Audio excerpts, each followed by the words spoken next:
네. 장애 자녀의 이해 두 번째 시간을 맡은 저는 강남대학교 특수교육과 교수 김호연이라고 합니다. 여러분들 또 이제 두 번째 시간은 장애 아이의 이런 평생 교육에 해당하는 것. 저는 평생 계획이라는 이름 하에 재정적인 부분, 그다음에 뭐 결혼이라든지 여가, 뭐 교육 이런 것들을 전부 다 담아서 여러분들하고 같이 문제를 한번, 예, 해결할 수 있는 이런 것들을 한번 같이 고민해 보도록 하겠습니다.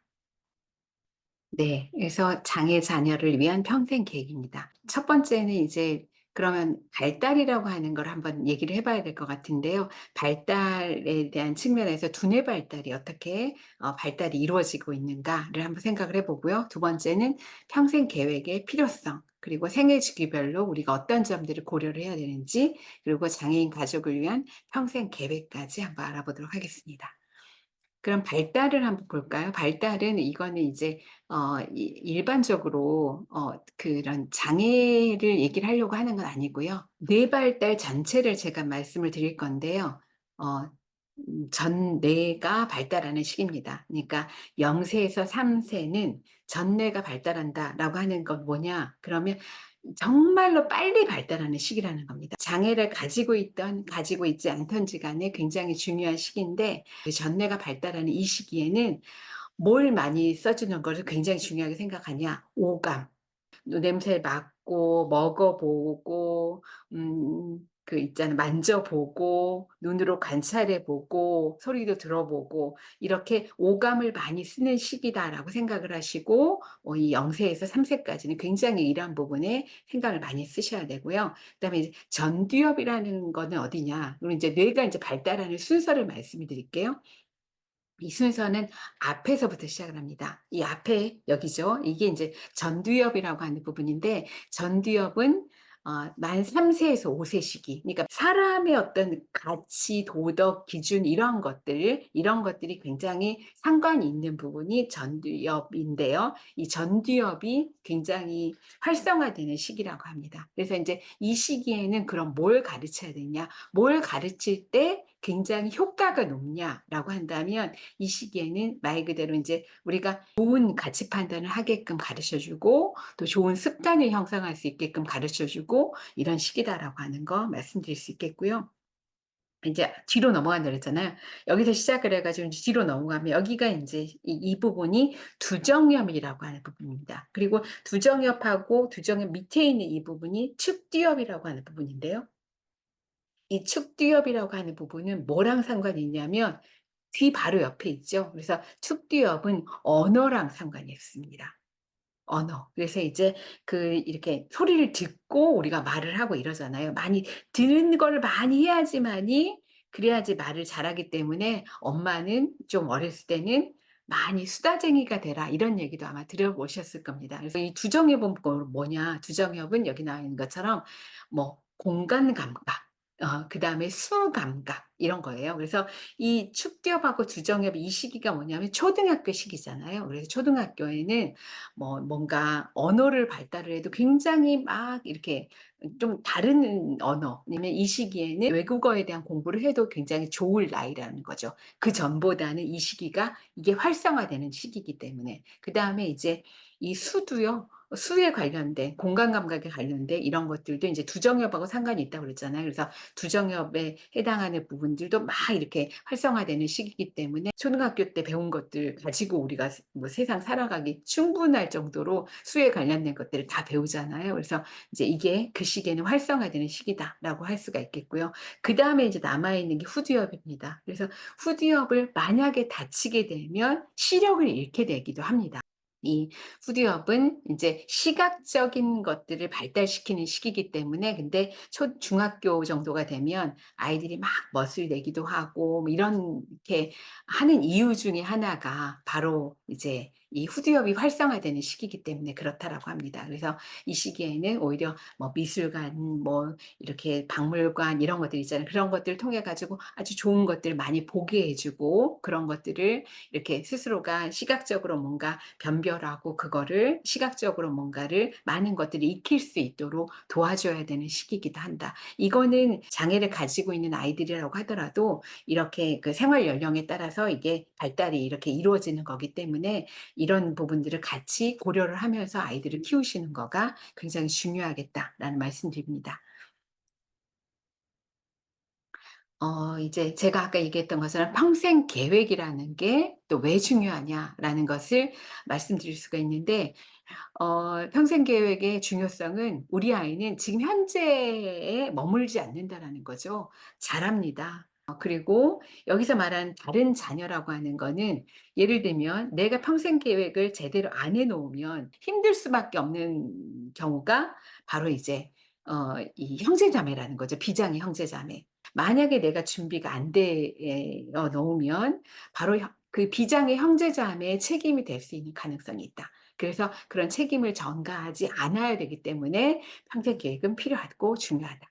그리고 이 평생 계획을 잘해 놓음으로써 이 아이도 굉장히 좋겠지만 나도 굉장히 중요하잖아요. 나의 미래. 옛날에 비해서는 인간의 수명이 계속 늘어나고 있는 건 거는 사실입니다. 그런 사실에서 나의 미래도 정말 우리가 생각을 해 봐야 되고 중요하게 여겨야 되겠다라고 하는 거. 그다음에 이제 우리 아이의 미래 삶, 나의 미래 삶, 그런 미래 삶의 질, 이런 거를 위해서는 정말 필요한 게 평생 계획이다라고 말씀드릴 수 있겠습니다. 평생 계획을 위해서 발달 장애를 가지고 있는, 지적 자폐성 장애를 가지고 있는 경우라고 한다면, 이 부분을 이렇게 발달 장애의 경우에는 그 본인이 어떻게 보면 독립적으로 살아가기 위해서는 어 부모가 미리미리 준비하고 계획하고 있어야 되지 않는가라는 그런 차원에서 질문을 한번 던져 봤습니다. "우리 아이가 어디에서 누구랑 살 거를 생각을 하고 계십니까?"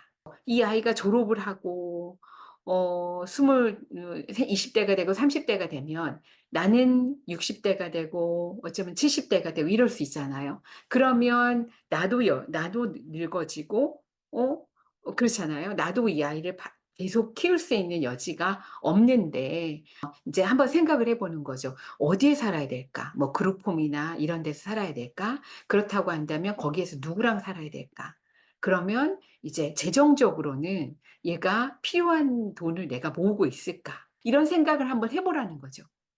그리고 '이 아이는 대체 뭘 좋아하는가? 어떤 직업을 했으면 좋겠는가? 우리 아이는 대체 어떤 일들을 어디서 어떻게 했으면 좋겠을까?' 이런 생각도 한번 해 보시라는 거죠. 그리고 인제 우리 아이가 예를 들면은 뭐 고등학교를 이렇게 졸업을 했는데, 이 아이가 만약에 직업에 관련된 어떤 평생 교육을 좀 더 받았으면 좋겠다. 아니면은 이 아이는 예를 들면 그림 그리기 되게 좋아한다고 한다면, 그림 그리기를 뭐 대학을 갈 수도 있겠고요, 그거에 관련된 거를. 근데 뭐 '대학을 가기에는 좀 무리가 있다.'라고 한다면 쪼끔 더 체계적으로 배울 수 있는 이런 평생 교육 기관이 있는지, 이런 것들도 한번 생각을 해 봐야 될 것 같고요. 그다음에 이제 진짜 중요해요. 이제 점점 주 4 일제 근무로 갈 것 같아요. 그렇게 되면 우리가 일 주일 중에 4 일은 일하고 3 일은 또 놀게 되는 거잖아요. 인제 이렇게 되면 그동안에 이 그 남아 있는 이런 여가 시간을 어떻게 의미 있게 재미있게 보낼 것인가, 이것도 굉장히 중요하거든요. 아니, 안 그러면 뭐 TV나 본다거나 계속 컴퓨터 게임이나 한다거나 이래서는 또 안 되는 거잖아요. 그래서 좀 더 건강하게 또 의미 있게 보내기 위해서 우리 아이가 할 수 있는 일이 뭐가 있을까를 생각을 해 보는 거, 이런 것들도 인제 한번 고민거리가 될 것 같고요. 그다음에 부모 사후에는 '얘를 누가 돌볼 것인가.'라고 하는 거. 형제자매가 있을 수도 있고 없을 수도 있는데요. 뭐 있다고 한다면 형제자매가 후원이 되는 될 수도 있습니다. 그렇지만 형제자매가 없는 경우라거나 아니면 형제자매의 또 이런 것들을 인제 이 '우리 아이한테 나는 전가하고 싶지 않다.'라고 한다면 좀 법적 후견인 이런 제도가 있거든요. 그래서 그런 후견인 제도가 어떤 것들이 있는지, 그리고 이런 그 제도를 통해서 우리 아이가 이런 이런 사후에도 돌봄을 받을 수 있는 것인지, 이런 것들도 한번 같이 생각해 보고 거기에 관련된 정보나 이런 것들을 알고 있으면 굉장히 좋겠죠. 이제 성공적 전환에 대한 거를 다시 한번 좀 말씀드리면 여기에서는 이제 청소년기에는 여가 생활에 대한 것들이 많이 강조가 됩니다. 여가 생활, 그리고 향후의 직업에 해당하는 거, 그리고 이 생활, 어디에서 생활을 할 것인가 이런 것들. 그룹홈이라고 한다면 그룹홈이라고 하는 형태가 어떤 것들이 있는지 그거를 조금 익숙하게 되고 그걸 알아가고 이런 시기가 필요하다라는 거죠. 그리고 이제 성인기에는 결혼이라든지 뭐 이런 직업 부분 이런 것들을 좀 더 많이 고려를 해야 될 그런 시점이 오겠습니다. 네. 그리고 인제 평생 계획에서 개인적인 측면이라고 한다면 인제 또 다시 한번 말씀드리겠지만 우리 아이가 장애인인 상태에서 내가 더 보호해 줄 수 있는 상황이 된다면 누구랑 살 것인지 뭐 이러한 것들은 개인적인 측면에서 우리가 늘 생각을 해 봐야 될 거. 그다음에 직업 훈련이라고 한다면 어디서 어떻게 받아야 될 것인지, 그리고 또 어디서 살 것인지, 혼자 살 것인지, 혹시 얘가 원한다면 결혼을 한다면 또 결혼은 누구랑 할 것인지, 그리고 뭐 이제 결혼을 안 한다고 한다면 뭐 친구랑 같이 살 것인지, 아니면은 보호 거주 상황 이런 것들이 필요하다고 한다면 그런 데서 살 것인지, 이런 것들도 한번 생각을 해 봐야 될 것 같고요. 그다음에 이제 그다음에 의료 보호에 관련된 서비스, 그거랑 관련된 어떤 필요한 이런 치료 이런 것들이 있다고 한다면 이런 것들은 어떤 것들이 있으면 좋겠는지 이런 것들을 한번 개인적인 측면에서는 해 봐야 되고요. 인제 법적인 측면에서는 아까 인제 그 후견인 제도에 대한 얘기를 했었잖아요. 그래서 후견인 제도에 대해서 여러분들이 좀 알고 있어야 되겠고, 그다음에 인제 중요한 결정을 할 때 우리 아이가 그런 판단력을 가지고 있지 않다면 적절한 법적인 어떤 보호를 취해 줄 수 있는 이런 사람이라든지 기관이라든지 이런 것들을 좀 알고 있을 필요가 있다라는 거죠. 그래서 후견인 제도에 관련된 이런 것들이 있고요. 그다음에 이제 이런 것들을 위해서 내가 필요하다면 유언도 남겨야 될 것 같고요. 또 인제 만약에 유언이 안 남겨진 상태라고 한다면 우리 아이가 어떤 일이 벌어질 것인지 이런 생각들도 법적인 부분하고 고려를 해서 한번 생각을 해 봐라라고 말씀드릴 수 있겠습니다. 그다음에 이제 재정적인 부분 굉장히 중요하죠.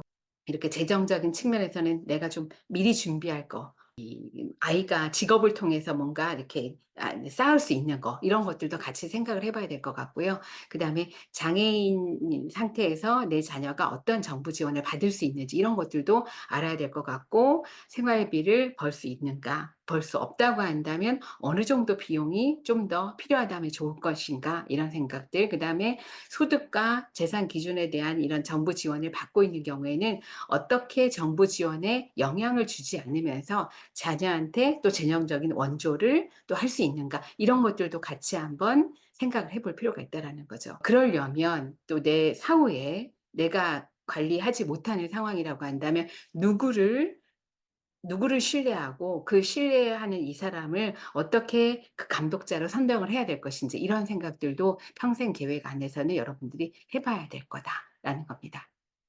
실천 전략을 한번 생각을 해 봤는데 첫 번째는 이겁니다. 인제 이거는 하루 15분 책 읽어 주기의 힘입니다. 이 책이 있습니다. 이 인제 미국에서 발행한 책인데 이게 전 세계적으로 베스트셀러가 된 책이기도 합니다. 육아서로서는 굉장히 중요한 책이라서 혹시 생각이 있으시면 한번, 미국에도 있는 책이고요. 한국에도 이렇게 번역서가 되어 있는데 굉장히 한 번쯤 읽어 보시면 좋겠습니다. 거기에는 그러니까 비장애 아이들 사례도 나오지만 장애가 있는 아이들 사례도 이렇게 꾸준히 책을 읽다 보니까 아이들이 어떤 점들이 좋아졌는지에 대한 얘기가 나옵니다.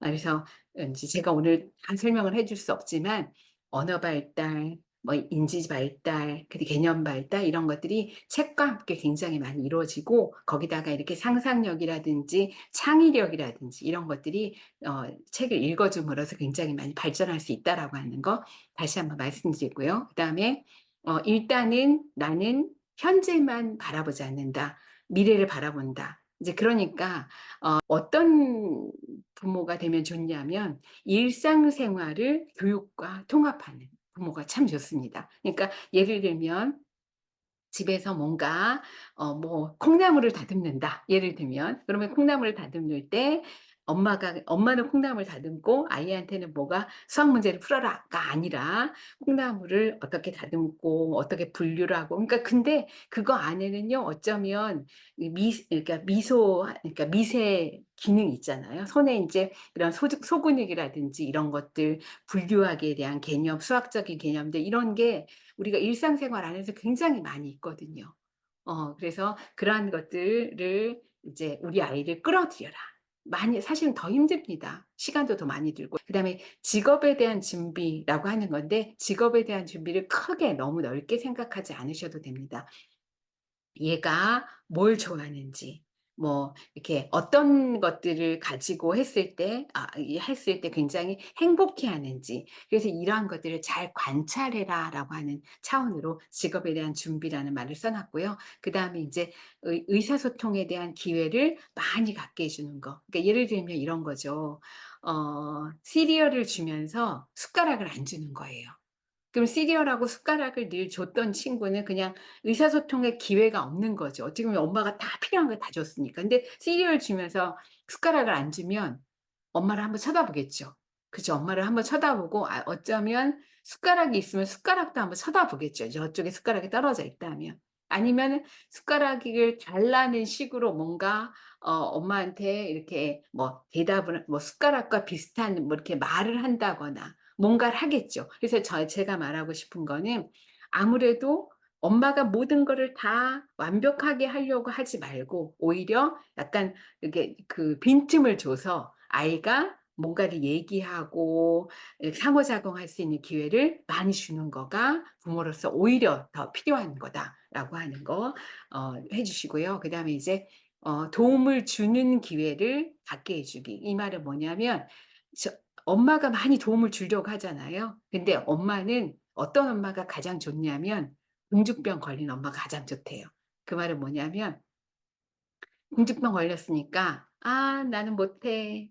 아 나 그거 힘들어." 이럴 수 있잖아요. 근데 예전에 그 발달장애 엄마 수기 공모전에서 1 등을 한 엄마를 제가 만났는데, 그 엄마가 그 발달장애 아이를 키우면서 인제 제일 처음에는 굉장히 씩씩하게 아이 걸 다 해 줬대요. 그랬는데 언젠가는 정말 독감이 심하게 걸려 갖고 아파 갖고 몸져 누웠더니 아이가 엄마를 도와주기 시작하더라는 거예요. 그러면서 엄마가 딱 느꼈대요. '아 저거다.